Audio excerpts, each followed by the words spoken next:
মানুষ যখন কোনো বিপদ বা কষ্টের মুখোমুখি হয় তখন সে প্রায়ই বলে, আমি কি দোষ করেছি? কিন্তু খুব কম মানুষই নিজের জীবনের দিকে ফিরে তাকায়। আল্লাহ অত্যন্ত দয়ালু ও ক্ষমাশীল, তবুও মানুষ অনেক সময় তার নির্দেশনা উপেক্ষা করে নিজের ইচ্ছা বাসনার অনুসরণ করে চলে। তারা হালাল হারামের পার্থক্য না করে শুধু দুনিয়ার লাভের চিন্তায় ব্যস্ত থাকে।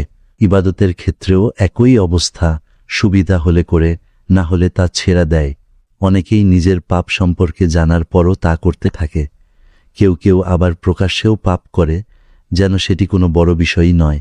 অথচ যখন জীবনে কোনো বিপদ বা শাস্তি আসে তখন তারা প্রশ্ন করে, কেন এমন হলো? তারা নিজেদের অতীতের কাজগুলো ভুলে যায়।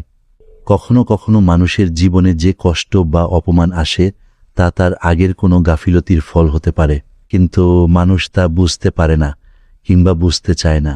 তাই আমাদের উচিত অন্যকে দোষারোপ করার আগে নিজের দিকে তাকানো, নিজের কাজগুলো পর্যালোচনা করা, ভুলের জন্য তওবা করা এবং আল্লাহর পথে ফিরে আসা। কারণ মানুষের জীবনে যে পরিবর্তন দরকার তা শুরু হয় তার নিজের ভেতর থেকে। যদি কোনো বিপদ আপনার উপর নেমে আসার পর আপনি আরও বেশি তাকওয়াবান, ধৈর্যশীল ও শুকরগুজার হয়ে যান, তবে তা আল্লাহর পক্ষ থেকে একটি নিয়ামত এবং আপনার গুনাহ মাফ হওয়ার পাশাপাশি মর্যাদা বৃদ্ধির একটি মাধ্যম। আর যদি সেই বিপদের পর আপনি দ্বীনের ব্যাপারে আরও দুর্বল হয়ে পড়েন, তবে তা আল্লাহর পক্ষ থেকে আপনার গুনাহের কারণে একটি শাস্তি। আর যদি বিপদের পরেও আপনি অপরিবর্তিত থাকেন, সেই বিপদের মাধ্যমে আপনার গুনাহ মাফ হয়ে যায়, কিন্তু তা আপনার জন্য বড় কোনো নিয়ামত নয়।